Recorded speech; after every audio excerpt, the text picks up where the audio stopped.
the silly guy is no longer whimsical. Yeah. The world has beaten the whimsy out of Dunk at this point.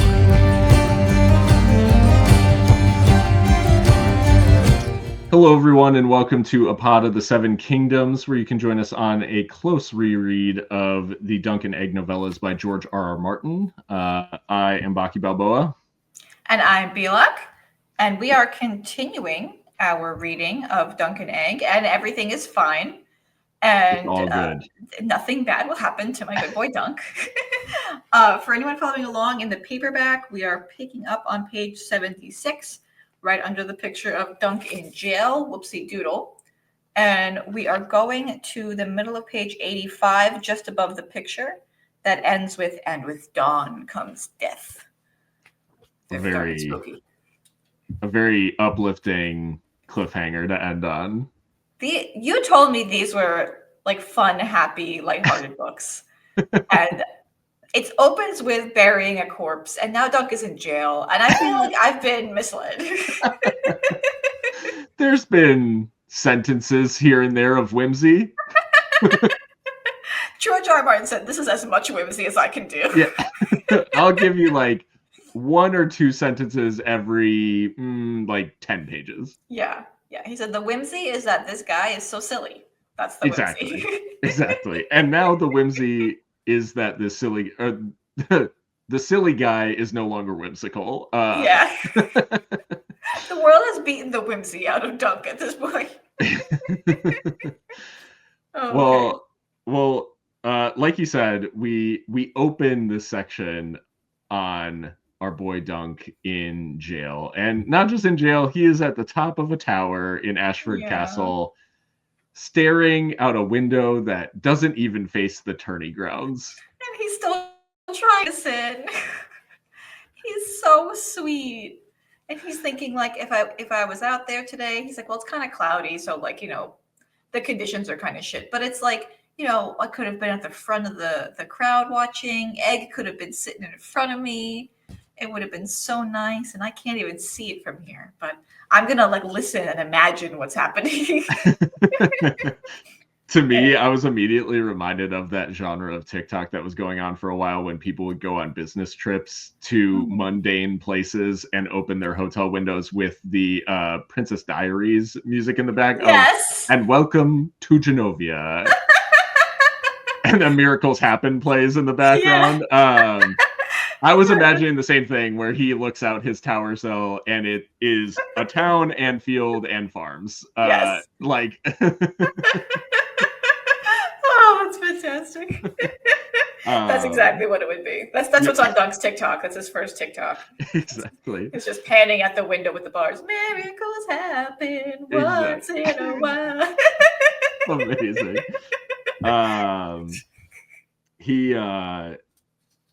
He also, one of the things about this is that George is like the master of these moments of a POV character thinking about either what could be in the future or what might have been in the future. And it is, I think, what makes his writing so devastating is he allows us this window into characters like hopes and dreams, or even just like, if only this happened, then if I was out there, me and Egg could have gotten a really great view of what was going on. And it's just like, this is how he does it. Like, these are the threads that he pulls to make you crumble in reading his writing.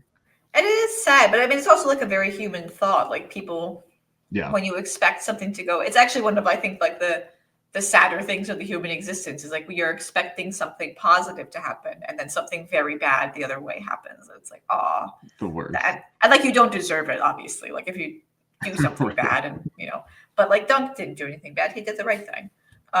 He does also repeat the Dunk the lung thick as a castle wall and slow as an oryx line, because he's reflecting on the fact that Egg this whole time was Aegon Targaryen and he didn't notice. Yes. And I just want to take this moment to defend my good boy Dunk in the Tall, because I think and I think this is true in life, if you fall for a trick when someone is actively trying to trick you, I generally don't think it's your fault. Yeah. If someone is actively trying to trick you, they're taking steps to deceive you. If you fall for it, like that's them. They're trying to trick you. Right. So like he's blaming himself because he's like, I'm so dumb. How could I not see that? And like we as the readers are like kind of clued into what genre we're in, but like he doesn't know what genre he's in. He stumbles into other plots sometimes by accident. Like he doesn't know. So it wouldn't be the kind of thing that would occur to him. But he nonetheless is like, damn, I'm so dumb for not noticing that he was Prince Aegon. Which I don't know, maybe blood purity is fake and it's not apparent when people are royal. You know, maybe people are all the same. I don't know. It could be a theme. Who knows? He also sort of he is kicking himself for kicking the prince because he has this moment of reflection of like, well, what did I think was going to happen? Like, yeah, now that I'm held here and probably going to die, you know, what was I expecting? And I'm sort of remembering in Arrested Development when Michael opens the refrigerator and it says "Dead dove, do not eat" on the paper bag, and he opens the paper bag and he's like, "Well, I don't know what I expected." So there wasn't a lot of thought put into it. Yeah, that was the problem. So yeah, he wished to be.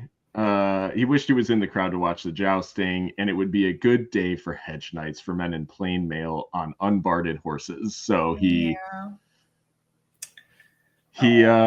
is just feeling, he has an extremely messed up thought, and now the man is traumatized because he hears lances break, and he immediately thinks of Tansel's finger. Oh, which was just like, you get that like, just yikes. Like makes you check your fingers. He's got that little trauma. He's got that my little trauma, little trauma. Oh yeah. It's his very first trauma. Not his last. So then, so he also thinks a bit about his master, right? Who sort of made the point to him once that hedge knights were like the best knights, and that's kind of, you know, it's an interesting commentary on knighthood, which we've been talking about, because it's like true knights defend the weak, and that is what he did. Yeah, he was defending the weak, and maybe we'll see that good karma come back to him. I don't know. Well, and him remembering that the old man said, "We keep the vow best." I think like hedge knights keep these vows best, and he's seeing it firsthand, where everybody else stood by as this defenseless, like innocent person was being attacked by a noble, and he was the only one who was strong enough to intervene. And unfortunately, the law, like we talked about last time, the laws of the kingdom don't reflect the laws of chivalry in most cases. Like, what is expected of knights is not actually what is expected by the law. And punching a prince turns out pretty frowned upon. Yes, that's in a criminal case, we would call that a bad fact. Yeah, you punch the prince, and that's a bad fact. You kicked him, that's an additional bad fact. We're going to have to deal with that. So Dunk is chilling in his cell, like, you know, minding his own business. And then 2 guards come to feed him. The description of the food sounds delicious. I also was reading this before I had dinner, and I was starving. Big mistake. And I was like, oh, man. I'm like, the whole time I'm reading, I'm just like, man, I just want to taste that. That sounds fantastic. Yeah. And Egg comes and visits him. But now Egg is dressed in like his silks and his doublet and, you know, all fancy because, you know, he's a lord or whatever. And Egg comes actually to apologize to him for deceiving him. Yeah. Which was interesting. It was interesting that he would do that. I thought it was interesting for 2 reasons. He specifically says, "My uncle says I must humbly beg your forgiveness for deceiving you," which he, you know, Dunk asks your uncle, that would be Prince Baelor. that is interesting to me because it's clear that it's not Maekar who is Egg's dad, right? Yep. Who says this. And I think there's maybe an implication that Maekar is still gone at this point. So it could be as simple as that. Mm-hmm. But it also feels like even if Maekar was able to do that, Dunk would not be a concern of his. No, I think the only pissed at Dunk for, essentially in his eyes, like kidnapping his son. Right.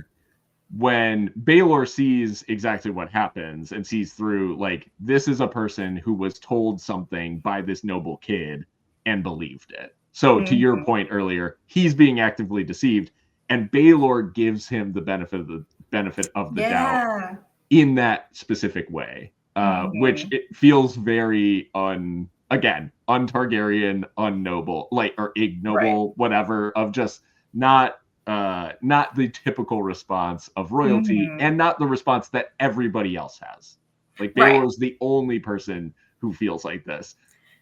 But it's clear that it has an impact on Egg because he is sorry. He does, like, he feels horrible for what's happened. Nobody else feels that way. No.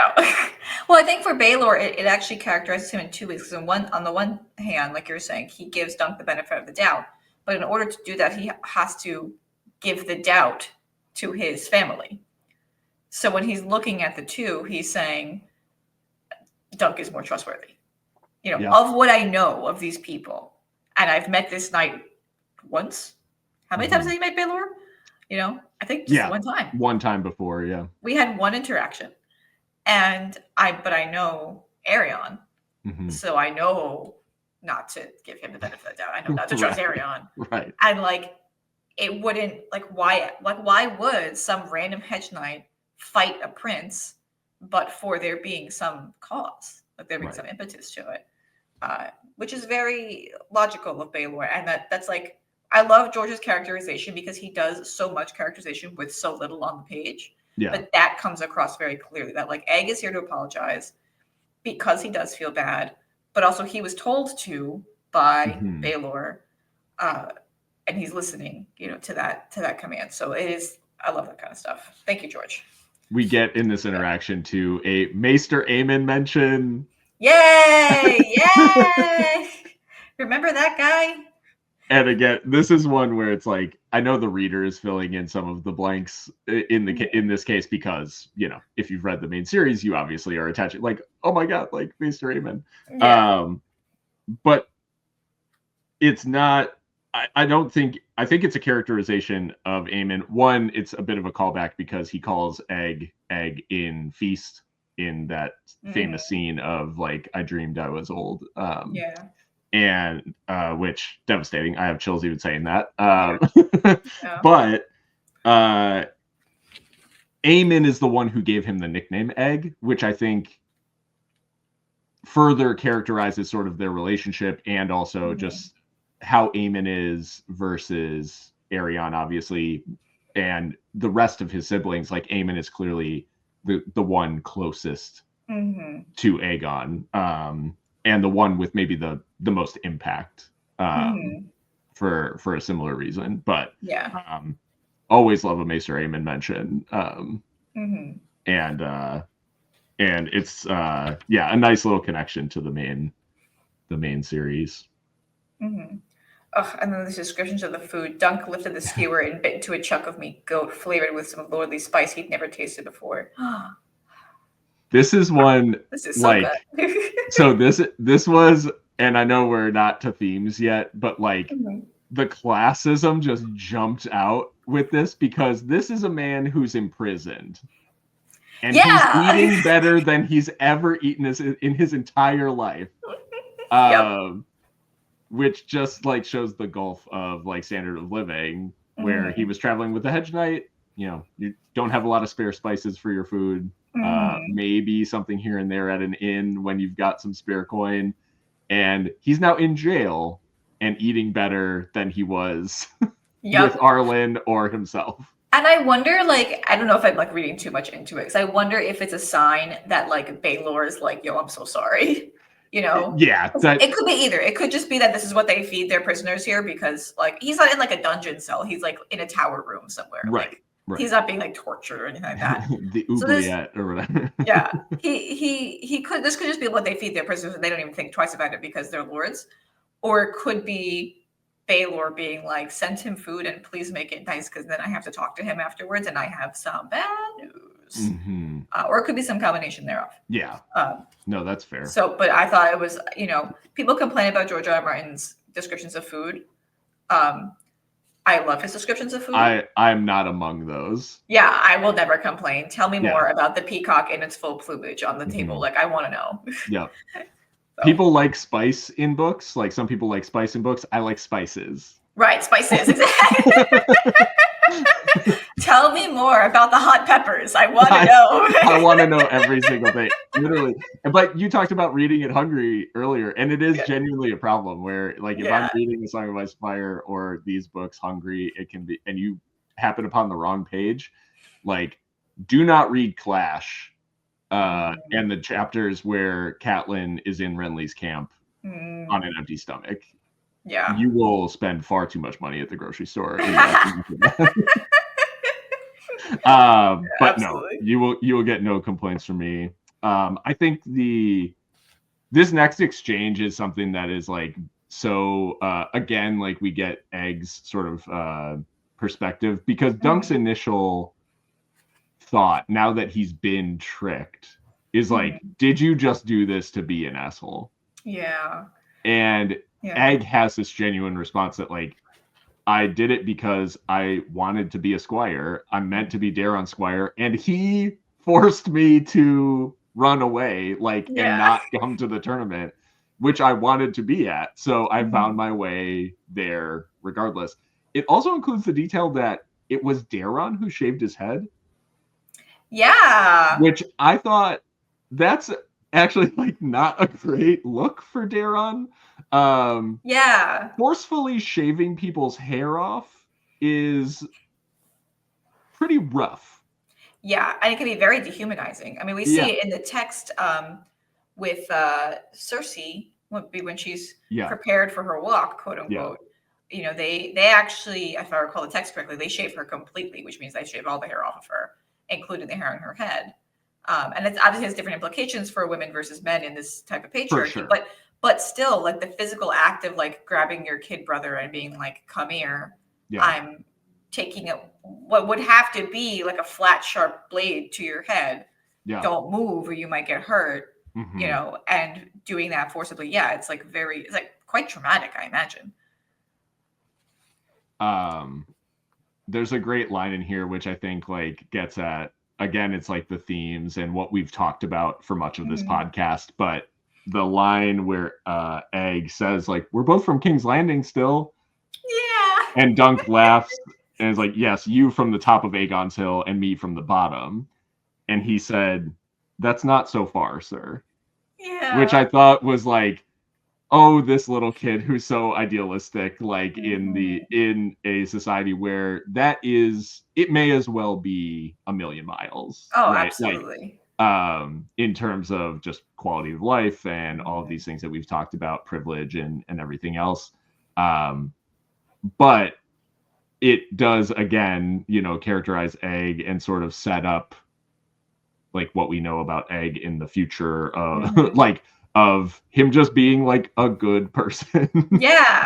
And thinking of that being a champion of the small folk and things like that, because he does think of it as, like, there isn't that big of a difference between you and I. And he thinks that because he has this formative experience where he gets to see it firsthand. Right. You know, what I'm sure when he first joined with Dunk, he didn't think he was going to, like, really care about the person he was with. Like, he just wanted to go to the tourney. Yeah. But he's, you know, had this experience, and, you know, wouldn't you know, poor people are people too. Shock. I mean, I feel like I'm learning a lot reading this. This is like the themes here are deep. I'm like up to my neck in themes right now. Who would have known? But and I'm ready for my 8th grade book report. Oh my God, I can't wait to write my 8th grade book report. There's another line in this section that I thought was excellent as well. After Egg apologizes and he's like, Daron was the one that shaved my head. He wouldn't let me be a squire, etc. Dunk looks at him, and it says, he being Dunk knew what it was like to want something so badly that you would tell a monstrous lie just to get near it. Yes. I wonder what that's about. People, come on. I wonder. He keeps saying it. That's about. He keeps just saying it out loud. What about those lies about being a knight? Yep. No, that's a great catch, and I think the fact that the fact that he's been so blunt about it, just I like reading it this closely this time around, I'm finding it hard to even understand why there's debate, because there just simply is there's no ambiguity. Yeah. He is not a knight. Yeah, in the classic time, he is a fantastic knight, right. But he has not been knighted in the rites of how you become a knight in this society. Mm-hmm. It is rare for George R. R. Martin to be straightforward about something. Yeah. This is pretty much as straightforward as we get in terms of something that happens off page, or rather doesn't happen off page. Right. But yeah, so Dunk thinks that, and then he says to Egg, "I thought you were like me, but might be you are, only not the way I thought." Right. So like he was interpreting Egg as being like, this kid from King's Landing or whatever. Oh, that's not true. But lying about who you are to get out a dream is, something that they share. So yeah, I think it's very clear. Yeah. And after the apology, then Dunk has to go have his second audience with Prince Baelor. This one is on purpose, unlike his first audience with Prince Baelor, which happened on accident. This struck me for a number of reasons. One, because again, the characterization of Baelor remains very strong throughout this, and he turns what you would expect to be a very formal interaction into something quite informal, which is, again, him sort of defying some of the expectations of his station as Hand of the King, heir to the throne, all of these things. He is behaving in a way that is far more not deferential, but I guess just accepting and humanizing, I guess, to use humanizing of Dunk, when he would basically be expected to treat this person like shit. Mm-hmm. Well, I think I think a few things are going on. So first of all, I think Baelor is in agreement with what Dunk did. Yeah, and he pretty much says that, because he says, "What you did, sir, well, I might have done the same in your place, but I'm a prince of the realm, not a hedge knight." Mm-hmm. So he's not saying Dunk was wrong to beat the shit out of Aerion. He's not saying that was a bad thing. He's just saying it was bad. It is bad only now for you because of classism, basically. Yeah. I also wonder. He's like, I can punch Aerion as much as I want. Yeah. I also wonder, and this is something maybe we could keep tabs on as we go forward, if it's possible that behind the scenes, Baelor is getting feedback on how other people interpreted what happened. Sure. And because there is some evidence later in the text that a good majority of people are worried about Dunk because he's now in trouble, but they're not worried about him because he did something they interpret as bad, because they don't interpret it as bad. No. Yeah. So my guess is Baelor is clued in enough to know, first of all, to get the real story, to be able to tell who's telling the truth, and to figure out the consequences of, for example, just beheading Dunk could be dire. Right. If the people are not on board. So Baelor does not suggest we're gonna just murder you. He says we're gonna have a trial of some kind, but the judges are gonna be kind of rigged, and you may lose a hand and maybe also a foot. And Dunk's like, a fucking foot? And he's like, well, you kicked him, so no. Yep, whatever offending appendage basically Yeah. Which goes. for Dunk would ruin his life, right? Because It's over. he's big, and that's what he's got. He's got strong. Mm-hmm. So if he is not able-bodied, he doesn't live in a society that's going to take care of him, Right. or make accommodations for him or anything like that. Like he's just going to potentially even die from that kind of procedure, quote unquote procedure. I mean, they would just cut off a limb, Right. And then he would be like a beggar. Like he would be totally destitute. Yeah. So that's more or less it's similar to a death sentence. It's a very, very harsh sentence for what he actually did. Yeah, because I mean the stuff that he thinks about doing in the immediate aftermath of his knighting is joining a city watch. Wouldn't be able to do that, obviously. Even becoming like a bandit. Can't do that. So all of his occupational sort of, or even being like trying to become like a tradesman or an apprentice or something like that for somebody, like, or doing just like manual labor, can't do any of that like anymore.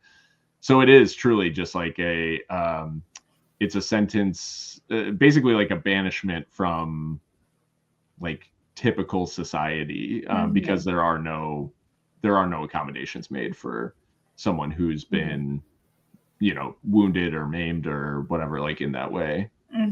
Exactly. And then there's the additional social layer of like people understand that when you have missing hand, it's because you were a thief.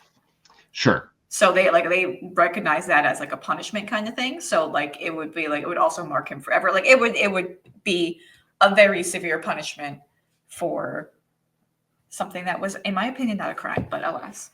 This is where we're at. So Baelor shares the same opinion. Baelor was like, yeah, that would really suck if we did that to you. So like, have you considered maybe a trial by combat? I do. I love how he introduces this, because Baelor Breakspear studied Dunk's eyes for a long moment. Sir Duncan, let me ask you this. How good a knight are you, truly? How skilled at arms?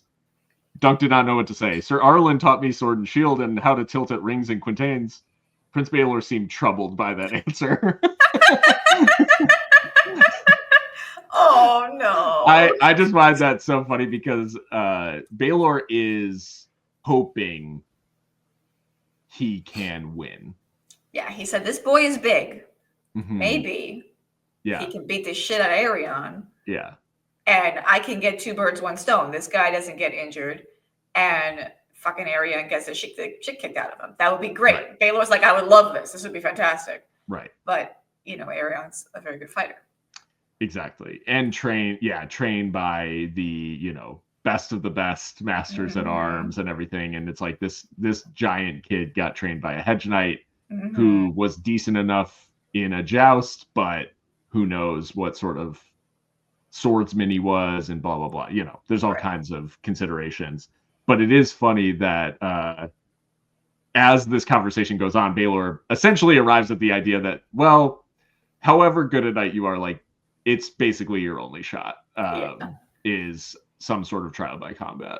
And we learn also during this, that we sort of mentioned before, that Aerion, who was the brother that shaved Egg's head and was supposed to come with Egg, whatever, is lying now about Dunk and saying that Dunk kidnapped Egg. On top of everyone seeing Dunk kick the shit out of Aerion, they're hearing that he also kidnapped one of the Targaryen princes. Yeah. And Dunk's like, obviously that's not true. And Baelor's like, yeah, I know that's not true, but like, nobody cares about the truth. It's fake news. What are we gonna do? And they tweeted it out, so it has a lot of likes. A lot of people are following it now. So yeah, exactly. Yeah. So we get a further sort of characterization of Daeron, because we know Aerion's an asshole, but Daeron lying too. And not just owning up to the fact that he tried to ditch the tourney and not fight, and all of those things. Well, Aerion's he's a violent asshole. Daeron is like a cowardly asshole. Yeah. Like, because he's a coward, he'll say or do whatever he needs to do to benefit himself, regardless of what's going on around him. Yeah. So he's not like really caring about the other people. I mean, his brother was missing for like days. And he says, well, we'll get to that section next that he didn't notice, but he's another piece of work, you know. That magic Targaryen blood makes you really special. Well, and Prince Aerion, because this man just doesn't know how to chill for 2 seconds. We get this like break in the scene where it immediately cuts to Aerion demanding a trial of 7, which the readers and Dunk don't know what that is. No idea what the fuck that is. What's that? And I love it because Dunk actually asks at some point. Yeah. It says, Dunk was lost. Your grace, my lords, he said to the dais. I do not understand. What is this trial of 7? And I'm like, thank you, Dunk. I also did not know what a trial of 7 was. Exactly. So Baelor gets to do a lore dump. Yeah. He says, man, I can't wait to tell you this shit. I've been waiting to drop this Andal tradition. Oh, yeah. So he explains it. It's ancient and seldom invoked and all this. And it's like, yeah, that explains why it hasn't appeared in any of the other books you've written, George. Got it. Understood. Yeah. It's ancient and seldom invoked. Yeah. So it's basically trial by combat, but 7v7. Yeah. So it's the 2 parties and 6 of their bros, and the gods will do stuff. I'm a little unclear of if it's meant to be to the death or if it's just dangerous and could be to the death. I think it can be, because they fight with like normal weapons, not like tourney weapons, but it seems, well, and I think we'll find out more next time. But I do think it seems like you can yield in this, or like be incapacitated. So like if you're knocked out or something like that, they don't go and like finish you off. Well, Aerion might, but normally you don't go and finish him off. you don't have to, I guess. Right. But it can be to the death, and is super dangerous. And the interesting thing about this is that first Dunk makes the assumption that he has to fight 7 people by himself. Yeah. And Maekar, who is back now, and is in rare form because he's just feeling great about the fact that 2 of his sons like tried to abandon this tourney and made him look kind of like, they embarrassed him. Right. Absolutely. And he's now taking that out on the the most common person he can find. Right. Because he doesn't have anyone to punch up at. So he is just like, I shall punch down in that case. And he's like, no, you idiot. Like, you idiot. Basically, it's 7v7. And he's like, I have to find, Dunk is like, I have to find 6 other people to fight with me. And he's like, yeah. And if you can't, then obviously it's because you're guilty if 6 people don't believe in your cause. And Dunk is like, I don't know 6 people here. Right. Like, who's going to join the fight? But this concept of Maekar basically saying like, if your cause is just, then you'll find 6 people to fight with you. And Dunk being like, no, you don't get it. I'm poor. Yeah, like, exactly. Like, my cause has jack shit to do with it. I have to fight Aerion Brightflame and his people. So who's gonna stand up in that fight against a Targaryen? Yeah. No, Dunk is like, Dunk's like, you haven't read the books and don't understand the theme of classism. Let me explain. It has nothing to do with the gods. It has to do with the fact that I ain't got no money. Yeah. And you will have all the money. Maekar only watched Game of Thrones. Maekar watched Game of Thrones and thought it was great. He was like, women be crazy. What are you talking about? What's the problem? Women be crazy. Peasants don't matter. Yeah. He loved the burning of King's Landing. Yeah. He was like, this is fantastic. This is the best television, 10 out of 10. Love it. The wildlings are dangerous psychopaths. They need to be kept out. Absolutely. Oh, I wanted to say before Baelor bringing up Trial by Combat, totally was like, had just watched season 4 of Game of Thrones and was like, oh, I got an idea. I got it. The Dunk, you ever see? You ever see the show? And Dunk's like, I don't know what you're talking about. Yeah. No. Trial by Combat, Dunk. Follow me. Come on. Trial by Combat. You need to demand it very dramatically.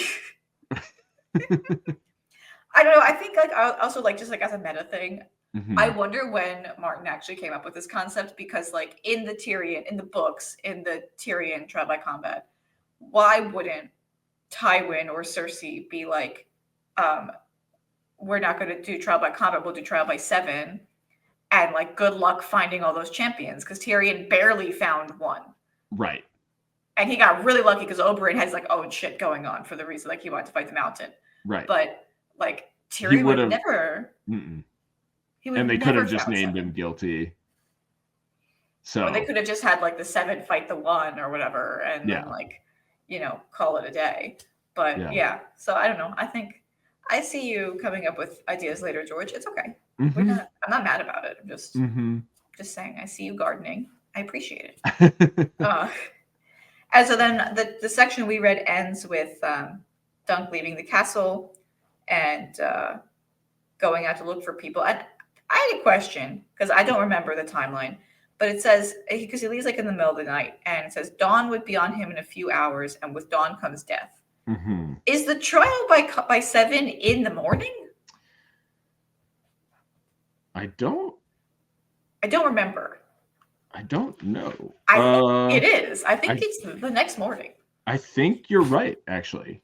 I think you're right. They said, go find 6 friends that morning that want to go now. Yeah. Can you imagine?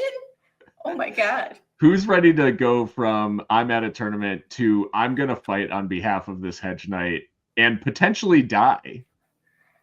Who's down? What's the problem? Sounds like a good time. So. In terms of the analysis of the section, I know we've broken into a handful of things, but diving a little bit deeper, I mean, the characterization of the characters, I guess, is like just so deeply, like it's so ingrained at this point where it's like Martin really locks in, this is who these people are. Like he's done very strong characterizations of them up to this point, and they stay like so consistent and strong through every time we see them on page. Like Baelor is the most obvious example, but it's just like every time we see Baelor on page, like he's just such a constant in that he's just cool.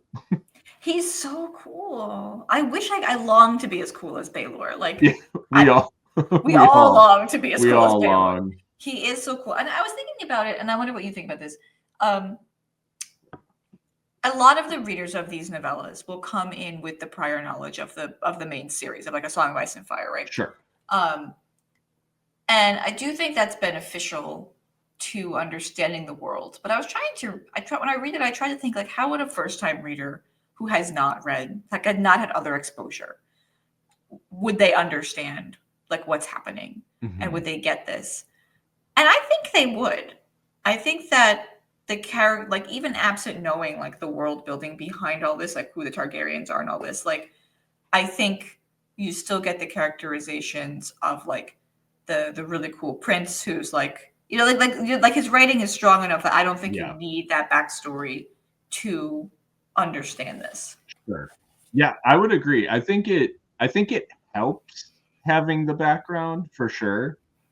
But there are parts of this that are written with a first-time reader in mind, I feel like, where he does sort of do, you know, even Dunk thinking to himself, like the first time he sees Aerion, like he says, that's a Targaryen, the blood of old Valyria, the kings, like, and, you know, and all of this stuff. Like he sort of fleshes it out and does this little world building sprinkle, even though 90% of the readers are going to know exactly who the Targaryens are, and they don't need Dunk to say it out loud to know who this is or whatever. But so I do think there are parts of this that are definitely written with like first-time readers or people who are not familiar with the world. in mind. I I think the only maybe overwhelming thing would be just the amount of names. Yeah, the names are overwhelming for me, and I'm a very Right. very experienced reader of this world. So yeah, no, I tend to agree. I think there's a lot of maybe he could have pared down on like people who were around, but I don't know.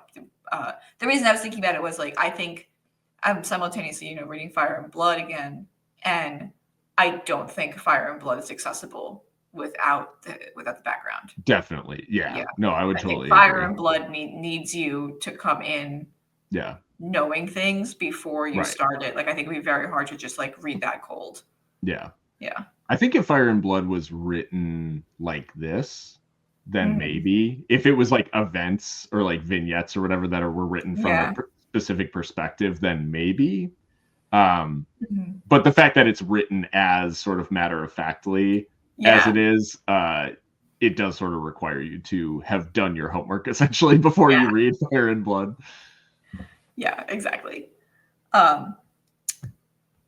Yeah, so Baelor is super cool, and what's great about Baelor, I don't know if you know this, Phil, but nothing bad will ever happen to him.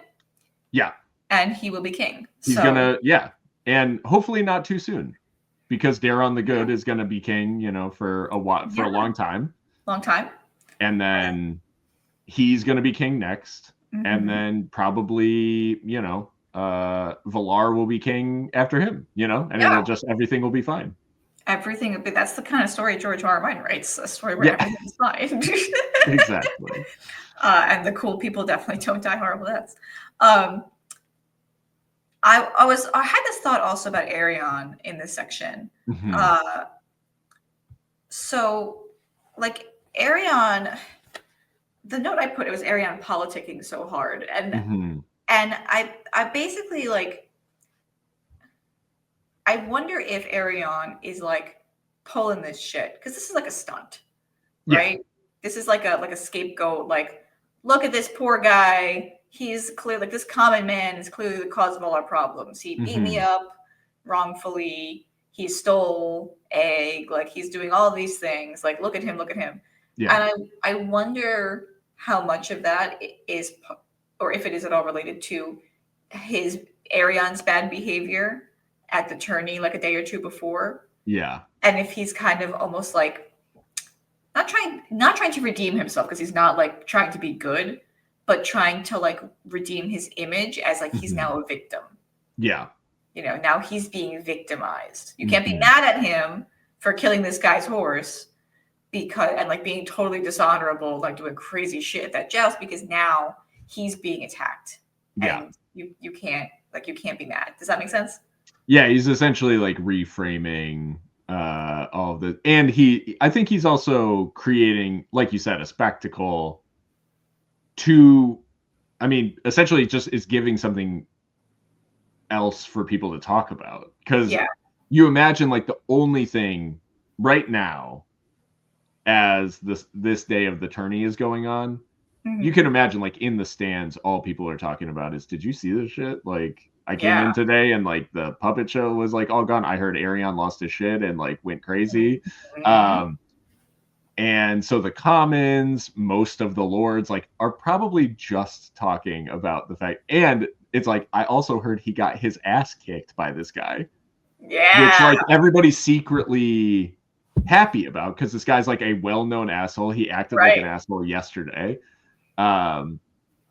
And so everybody's like sort of secretly cheering for it. So he knows that he's got to kind of redirect the narrative and like what people are talking about. And, oh, by the way, I have a chance to fight and show that I did not get my ass kicked. This guy sucker punched me. And in a straight up fight, I can win. But I think key in demanding this trial by 7 is I do think Aerion, for all of his bluster, is not in like, he's like, whatever is going to go down, I do not want to fight this dude 1v1.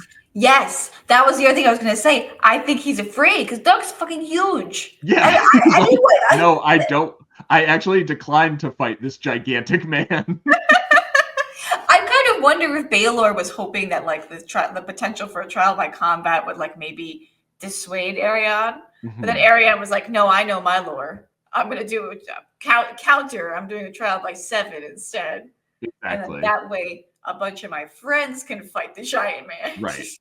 And it's really interesting too, because it's like, it feels like he's protecting himself in a way from just fighting Dunk straight up. Because if he names a champion, people will call him a coward, Yep. right? So he can't do that. He has to fight. So he's putting as many people between him and Dunk as possible. And it simultaneously being cruel to his brother Daron by basically forcing him to fight in this when Daron could not want to do anything less than participate in this trial by 7. He didn't even want to joust, let alone fight in a thing that could genuinely kill him. He forcibly shaved his little brother's head so they could hide from a joust. Yeah. From a fake fight, like a performative fight. He was like, nah. He's like, I got wine to drink. I'm not doing this. I'm good. Yeah.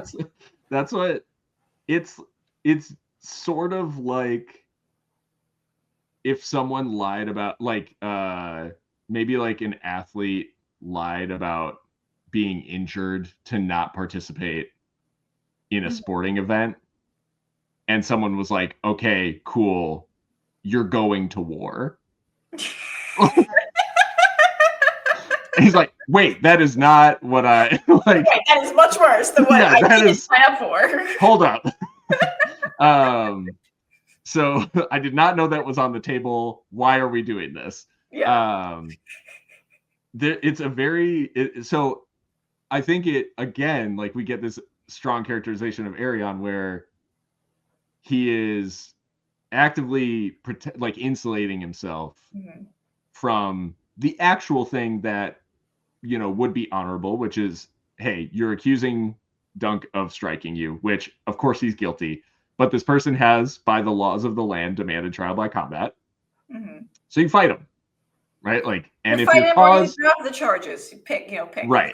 Aerion could easily end all of this. Yeah. By just like by just letting it go. Yeah.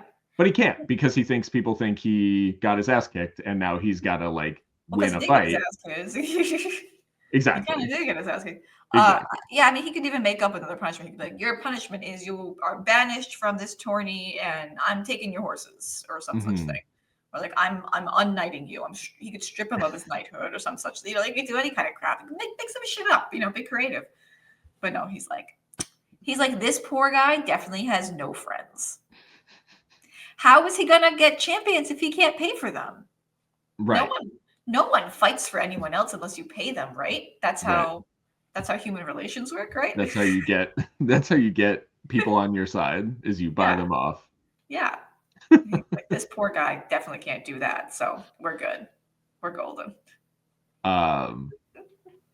And you mentioned as well, like earlier, we were talking about just the telling the lies to get what they want most. You know, Dunk and Egg both. The lies thing relates to something else. Wait, I bookmarked it somewhere on my computer, but I don't know how to get to my bookmarks because I'm bad at computer. Wait, I did it. I found it. Okay. So, there is a section in A Game of Thrones. And I actually have the quote over. So if you recall in A Game of Thrones, when they're on the road from Winterfell to King's Landing, Nymeria attacks Prince Joffrey. They end up, you know, instead of Nymeria getting caught and killed, Arya and Jory chase her off so that she does not get injured. But Arya tells Ned, oh, Nymeria just ran off or whatever. So then they're talking, and Ned says to her, we all lie. Because Arya's like, how could Sansa lie? Whatever. And Ned's like, well, we all lie. Or did you truly think I'd believe Nymeria ran off? And Arya's like, Jory promised not to tell. And Ned's like, don't worry, Jory didn't rat you out. It's just like really obvious that that Wolf would never leave your side. Mm-hmm. And then Ned, God bless, tries to impart some wisdom on Arya. And Arya describes how like they had to throw rocks at the wolf, whatever, and she asks like, it was the right thing to do though, right? Because like the queen would have killed her. And Father says it was the right thing to do, and even the lie was not without honor. And that I always found to be really important message, particularly from the mouth of Ned Stark. Sure. Because in that context, it's the lie that the wolf ran off saved the wolf's life, right? Like Nymeria is alive and is still alive in the 5th book because Arya and Jory chased her off and said, "Oh, I don't know what happened. The wolf ran away," kind of thing. So not every lie is without honor. There are some lies that are honorable. Said Ned Stark, who came home from war with a baby and said, "This is definitely my bastard." Yeah. Ask no questions. I will take no further questions. I will take no further questions. And I think that theme of like honorable lies comes up throughout the story. And Dunk and Egg is like a very solid example of that. That like, it like, is Dunk lying about being a knight? Like a knight, quote unquote, like having been knighted? Yes. But is that dishonorable of him to do? Is it dishonorable for him to want to aspire to be good and to aspire to protect people and to aspire to like be skilled and helpful? No, of course that's not dishonorable. Egg wanting to be a squire, same thing. It's not dishonorable. Like, did he lie about it? Yeah, he did. But he didn't hurt anyone in the process. Things happened that were not his fault. It was not his direct fault that like Aerion's a dick. Yeah. But no, neither of these people hurt anyone in the process, and they both were trying to be better than they were. Right. And sometimes you have to lie to do that. Yeah. So. Yeah, and I think being able to draw the line between the lie and it's like, it's funny because we get juxtaposition in this section of lies that are to harm, right? Like, and lies that are used to harm versus lies that are used to do good. Yeah. And yeah, so the lie that Dunk tells about being a knight, he uses that lie to defend the innocent. Whereas the lie that Daron tells is to save himself from potential consequences with no regard for how it will impact Dunk. And that is, I think, like a big, part of this section is even just seeing the difference in how they are technically doing the same thing. They're both lying. And it's clear in both instances how different the circumstances and the impacts are. So I like that you pointed out. I didn't really even think about that juxtaposition. That's well, really until you pointed out the like this lie that it's like, oh, like it's interesting because we were just talking about Daron's lies. So it's and Aerion is also lying in this whole section because he's saying that he's not scared. Totally fucking scared. Totally scared. It was determined that was a lie. He will not take a lie detector test. I would submit also that this theme of different shades of lying, let's say, is a subversion of fantasy tropes because it's a subversion of the idea of knighthood. Because your classic, quote unquote, medieval knight is good and strong, protects the innocent, and part of that goodness is being honest. Like, you don't think about a knight as being like a charlatan who goes around and like tries to sell you snake oil, under his coat. He's like an honest person. And Martin is really having us like really question what is knighthood through the fact that Dunk is almost admittedly on page not knighted in like the fancy sword way. So I think it's both a theme that is throughout A Song of Ice and Fire, this concept of like different kinds of lies that we also encounter with other characters, like Melisandre, for example, her one chapter that we get. She like admits to the reader that a lot of her magic is just like tricks, but she's doing it for what she believes is the greater good, right? So where does that fall on our little lie spectrum? I don't know. We need the rest of the books, George. But I think it's both a theme and also like an active subversion of what we normally would encounter in a fantasy story. Yeah. No, that's yeah, just a wonderful, horrible thing. Yes. Thanks, George. Yeah. The other thing that was here that was like somewhat thematic, we talked a lot about Baelor. It was just like, why is Baelor so chill? Yeah. And this is like a huge topic to cover, so we can't cover it here. But the fact that he's part Dornish, we got a comment on a previous video, which was also really thoughtful, which is sort of like debating the idea, like, does his Dornishness or does the Dornishness of any of these princes affect how does it affect them, and does it affect them? How does it affect them? I think the answer is it affects all of them differently, probably. But like this is like a topic we could unpack for like an hour in and of itself. Yeah. But I wonder for Baelor specifically, why is he so chill? Do we just get a chill guy and we're just like that just happens sometimes, or like is there like a reason? When a Targaryen is born, the gods flip a coin.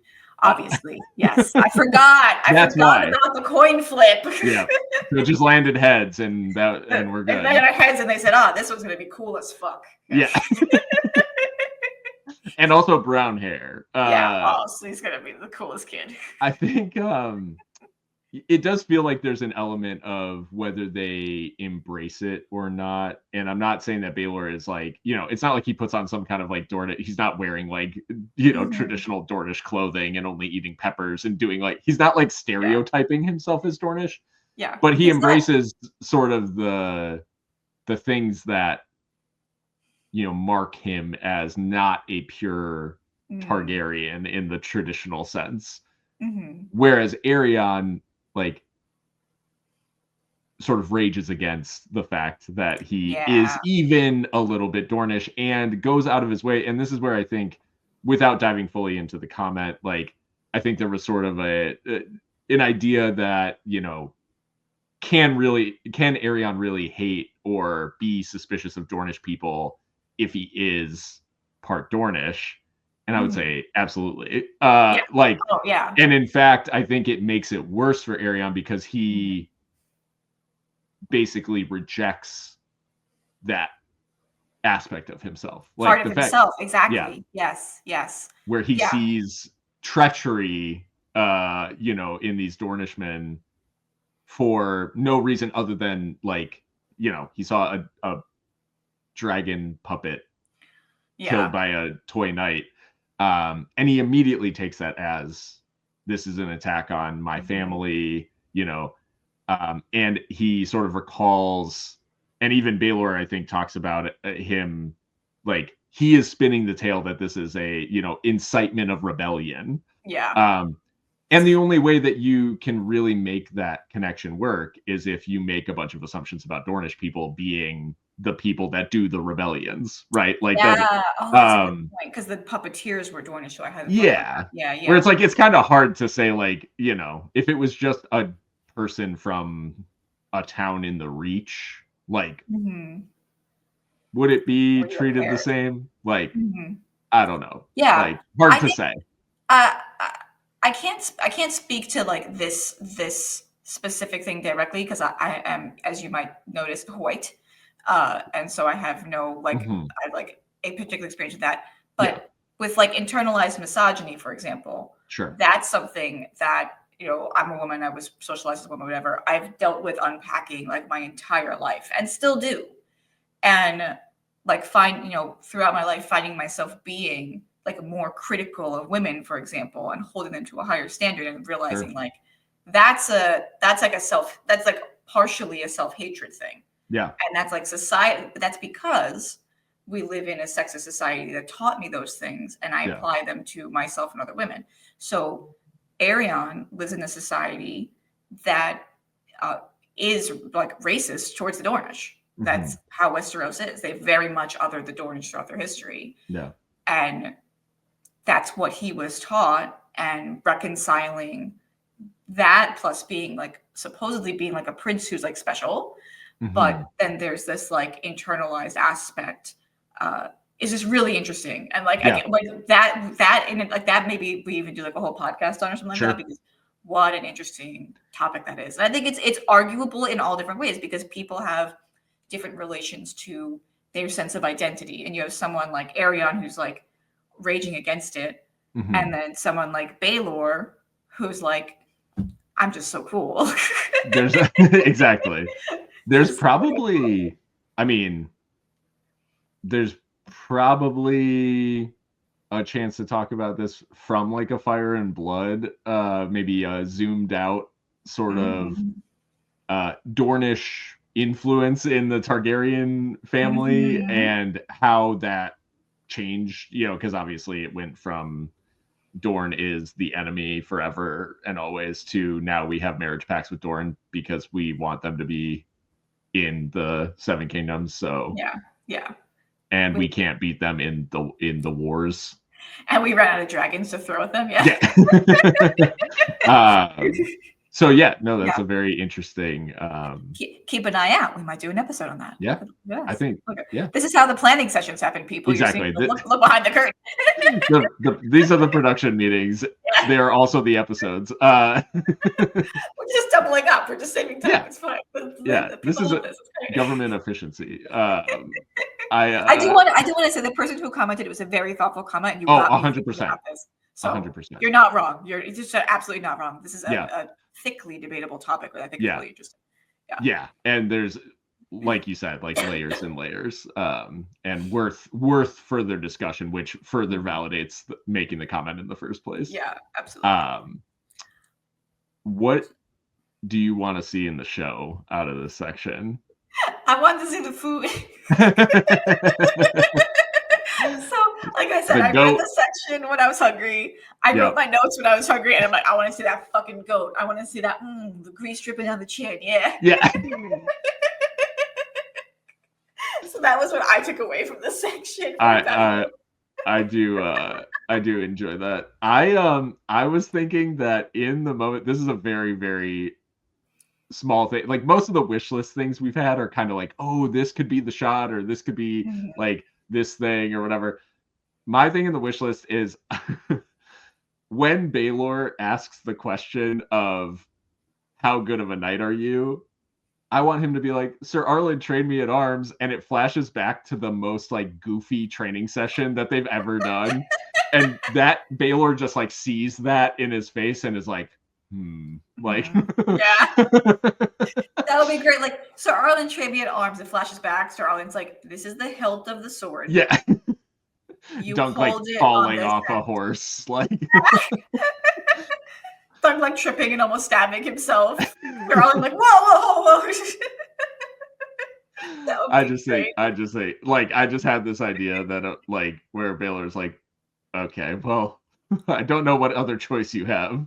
But yeah, I just think that would be further endearing. Yeah. How many episodes did you say it was going to be? Is it 8 or 6? 6. Okay. So I think this would fairly be like an episode 3 kind of like time that we're in. Because I could see 4 being like the next section, and then then we have 5 and 6. I'm like wondering how they're going to fill 6 episodes, because I know. It's making if they're shorter than an hour, maybe. Yeah, that's possible. I think episode 1 they could end earlier, maybe. But I'm trying to think of what makes, because I think we sort of said that the Baelor conversation feels like the good end for the premiere. Yeah. But then you're trying to think of the story beats like sort of throughout each, and I think now I am sort of allowing myself, I think there will be some of these flashbacks. I do think they are going to do some of these in Dunk's head of like him remembering stuff with Arlen could be fleshed out slightly, which is also like a runtime impact. So there are certain things where they could include where it's like, you know, in the text, it's like a couple of lines of Arlen saying a quote to him when they could do something more there. It could be really funny if they do like Dunk describing something to someone, and then kind of like the flashback you were describing like Sir Arlen taught me sword, whatever, and then like his voiceover goes over the like the scenes of the memory, and the memory does not match with what he's saying. You know what I mean? Or so like when he tries to say like I'm a knight, and like that. Remember that when he gets like I was knighted under this, and I was like if it just showed scenes of him like caring for the old man as he died, and then him dying, and then like burying him. And at no point in time was there ever a knighting. Oh man, I like that idea a lot. Yeah, they could do that. And they have the space. Like there's space to expand. Yeah.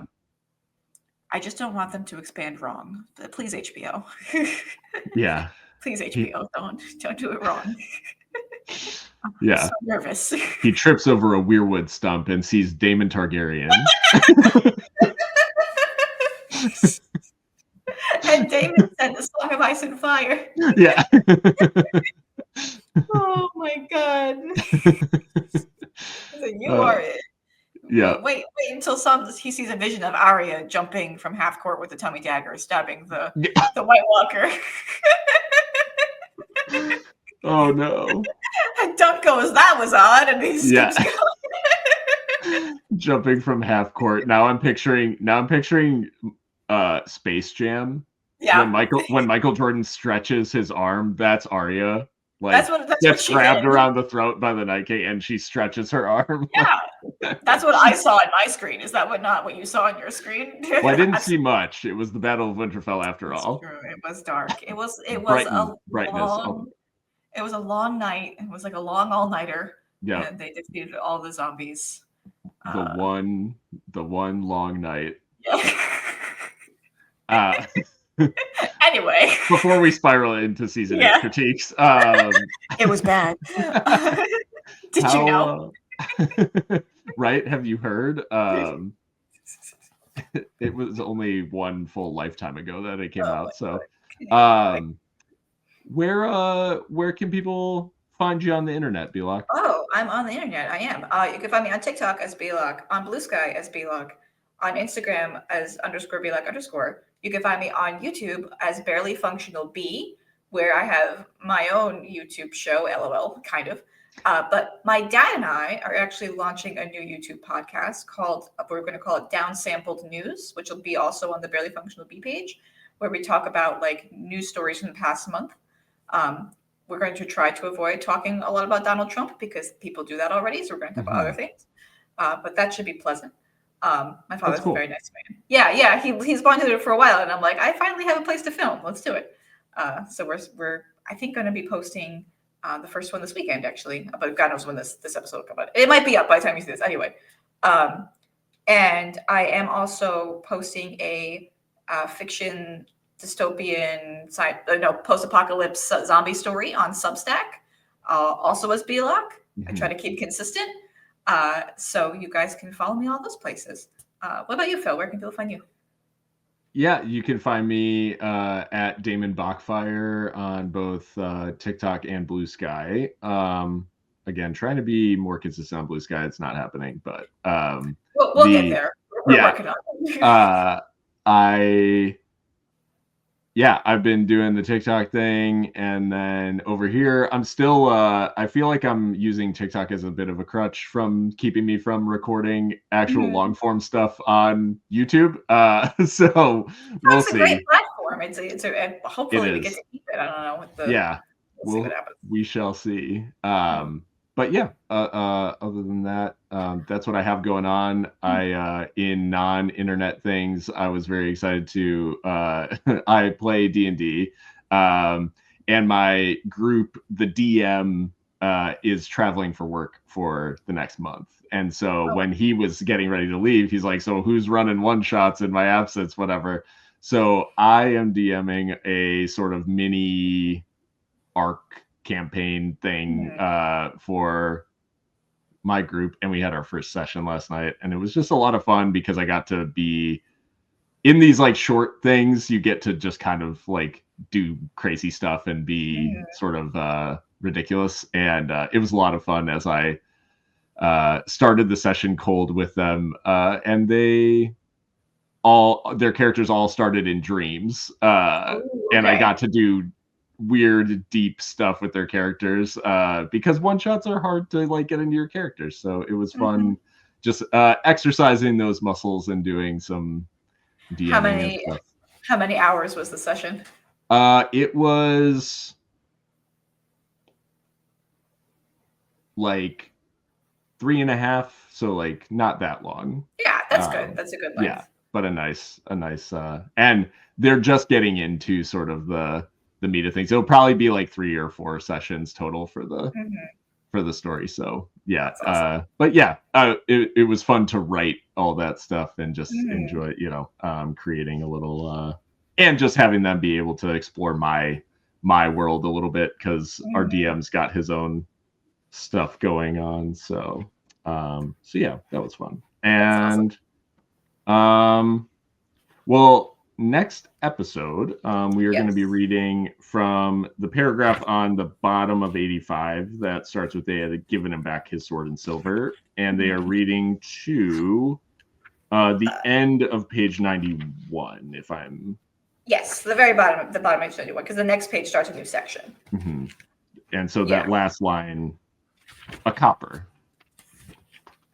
Oh, it's so sweet. So for all of you who enjoyed this episode, please be sure to subscribe to the podcast on whichever platform you're watching on, and smash that like button. Yeah, right? That's what exactly. You can say. Yeah, and let us know what you think in the comments, because I've really enjoyed the thoughtful comments that you guys leave, and it's always nice to be able to engage in that way. And so do all of that stuff, and we will see you next time on the Pod of the Seven Kingdoms. Bye.